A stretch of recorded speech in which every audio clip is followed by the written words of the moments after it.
نماز که ما میخوانیم این تراویح نیست. میگه اون دو استرای خدای ناراض مانده و زله خدا پرت و بخیز.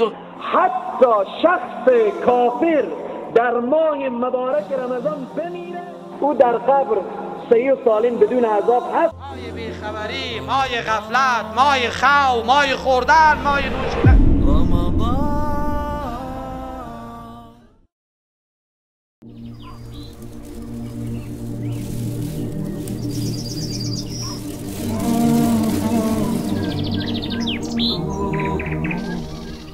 و پیامبر فرموده در رمضان خداوند درهای جهنم و بسته و درهای بهشت رو همه باز کرد و به بهشتش گفته خودتو زینت بده هر چی داری، با وجودی که تو مزین هستی بهشتی، ولی تو رمضان هر چی داری به خودت ببند. نزدیکه که بندگان روزه‌دار من مشکلات دنیا رو پشت سر بگذارن و به سوی تو بشتابند. حتی شخص کافر در ماه مبارک رمضان بمیره او در قبر صحیح و سالم بدون عذاب هست تا بعد از رمضان. همین مجرده که رمضان تمام شد کافر به عذاب گرفتار میشه، اما مسلمان مستقیم وارد بهشت میشه.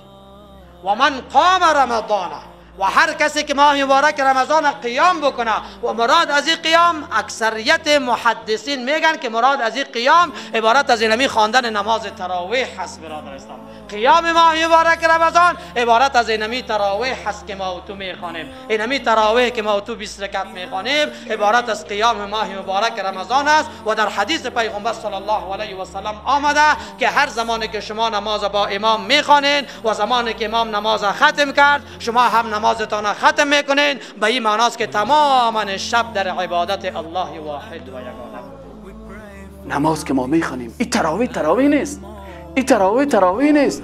میگه اون دو استرای خدای ناراض مانده و زله خدا پرت و بخیز و خلاصیست بر تو. وقتی که مولوی صاحب یک رکوع و سجدهش درست کرد، مولوی صاحب تیسیز بخوان که ما برم که ریش سفید است. نه بیا که ریش سفید است، خدا غرقت کنه.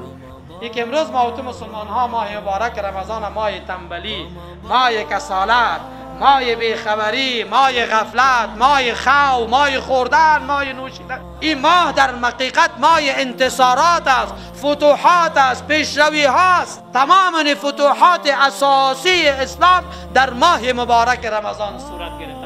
برقرار در بین خانه‌ات باش که خواندن نمیتونی. باید یقل کسایی که برای عبادت آمدن مانع عبادت مردم دیگر آخر نشون که مثلا ریش سفید هستم حتما باید در صف اول باشم و دیگر نمانم که عبادت خدا را صحیح بکنن. اینجا یصدون عن سبیل الله میشن کسانی که در ماه مبارک رمضان مولوی ها را نمیمانن. سیدی ما خبر کلگی میره و کلگی میشنوه. شما ریش سفیدا، شما کسایی که خدا آجی میگیرین، اگر مانع میشین از خواندن تلاوت رکوع و سجده درست علما به خاطر که اشتراک نمیکنی، خوب است که در خانه‌ات نمازت بخوان، در 10 دقیقه تراویح را بخوان، اما به لیاز خدا از خدا بترس. مانع از این نشو که جوانای ما که میخوان که در 50 دقیقه و 60 دقیقه تراویح خدا بخوانن واره هم مانع عبادتش نشو. عبادت خو این قسم نیست برادر عزیز. شما حداقل نماز پیغمبر صلی الله علیه و سلم بخواین.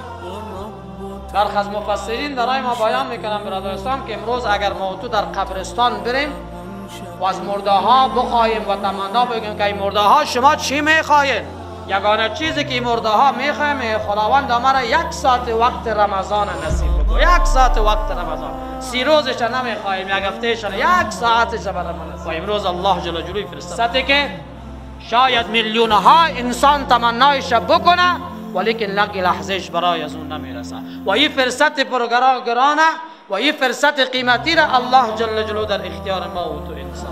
یه حدیث به جهت از این در روزهای اول رمضان بیان میکنم که تا در روز آخر رمضان شکایت نکنی که چرا مولوی صاحب دیگه بارا وقت نگفته بودی دیگه. شهر رمضان